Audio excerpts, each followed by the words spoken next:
So let's do a step-by-step of how we answer the binomial distribution questions. Always, and I can't stress this enough, it's really important, write down the distribution.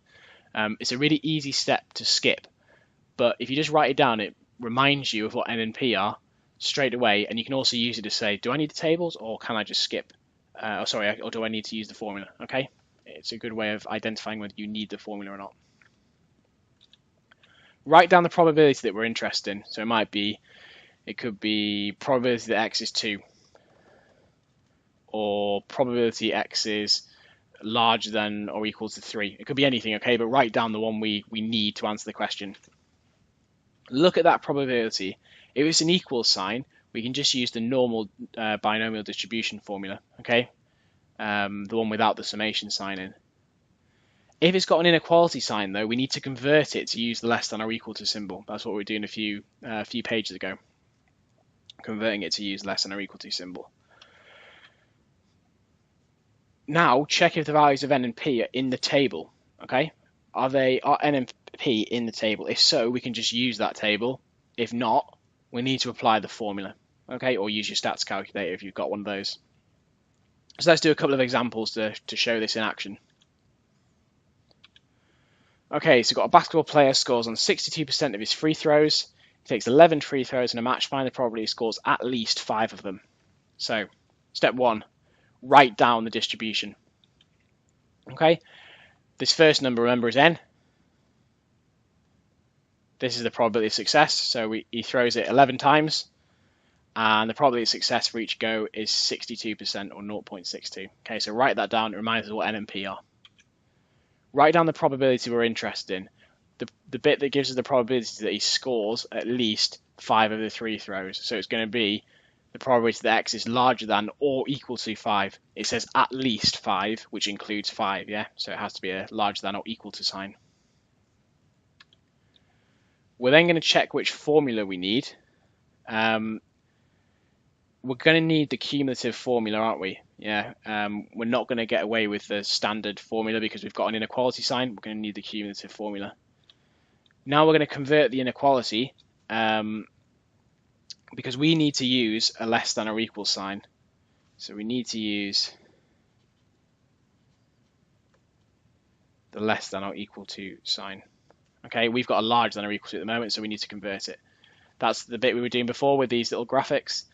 So x is larger than or equal to 5. We want to include from 5 to 11. Well, we'll say the whole thing is 1, yeah? So we'll take the whole thing, and then we'll just subtract off the people we don't want from 0 to 4. Yeah? So it's going to be 1 minus the probability x is less than or equal to 4, okay? Just subtracting off the people we don't want, leaving probability x is larger than or equal to 5. Okay, so hopefully you can see how I've done that conversion, okay? So there it is, there's the conversion we've used. Now we say, can we use the tables? I'm afraid the answer is no. N is 11 is not on the tables, and P is 0.62 is not on the tables, so we can't use tables. Okay, which is annoying, so we have to use the formula. Which is why I've got the formula up here. This is the cumulative formula, remember? And we start typing that formula in. So we've got N is 11, P is 0.62, and X is 4. Okay, because we're trying to work out this probability X is less than or equal to 4 here, and then we're going to do 1 minus to get the answer. So we type it all in, and remember this R, that is X on the calculator. Okay, confusing, I know. But if you type in alpha, close bracket,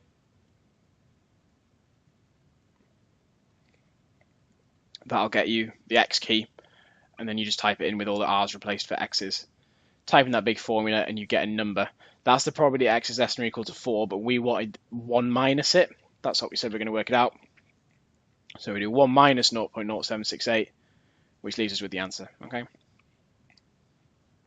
So he does 11 free throws, and he scores on 62% of them, or he scores 62% of the time. There's a 92% chance that he'll score more than or at least 5 of those free throws, so it's very likely.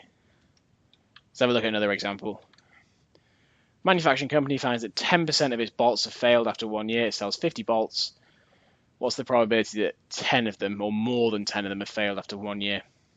Write down the distribution. Here's N, here's P. So there's 50 bolts that we're looking at, and the probability of success. And this might seem strange, but we're interested in the bolts that fail. So the probability of success is actually the probability of failure here. So it's because we're interested in the bolts that fail. So we put 0.1 down, okay? It's the probability that's associated with it. Don't so much think about whether it's a success or a failure. Just think about whether it's what we're interested in. If we're saying how many times does coin land on heads, heads is the success, yeah? If we're saying how many bolts have failed, the failed is a success. That's the ones we're interested in, okay? Write down the probability that we're interested in. Well, we wanted that more than 10 bolts fail. So we've got probability X is larger than 10. Check which formula we need. Well, we've got an inequality, so we're going to need the cumulative formula probably at some point. Convert the inequality. Okay, so the moment it uses a larger than sign, it has to use a less than or equal to sign. So the whole thing makes 1. We can just get rid of the people from 0 to 10. Yeah, we only want from 11 to 50. So we just get rid of these people from 0 to 10, which is probably X is less than or equal to 10. So we end up with 1 minus probably X is less than or equal to 10. Hopefully you can see how that conversion happens. So there's the conversion done. Check if we can use the tables. N is 50 and P is 0.1. So yes, we can use the tables in this case. Both N and P are in the tables. So all you do is flick to your formula book at the back, look up for N is 50. If you look that up, you'll find there's a table right at the back with N is 50. I've just copied part of it. Okay, it's actually really, really long, this table. I've just copied part of it. If you look up, so we've got 0.1 as our P, so we're going to look down this column here with P is 0.1. And we want the probability X is less than or equal to 10. So if I go down here, in the second row from the bottom, I've got the probability X is less than or equal to 10. Okay, so I'm looking in this row here, and I can read out that value of 0.9906. Okay, so that's the row we're interested in. And then I just copy it out. So I've got 1 minus, which has come from up here, and then I just fill in the 0.9906 out the table. It's this value we've taken here. Yeah, so look at the column based on your value of P, look up the row based on we wanted probably X is less than or equal to 10. That gives you your answer.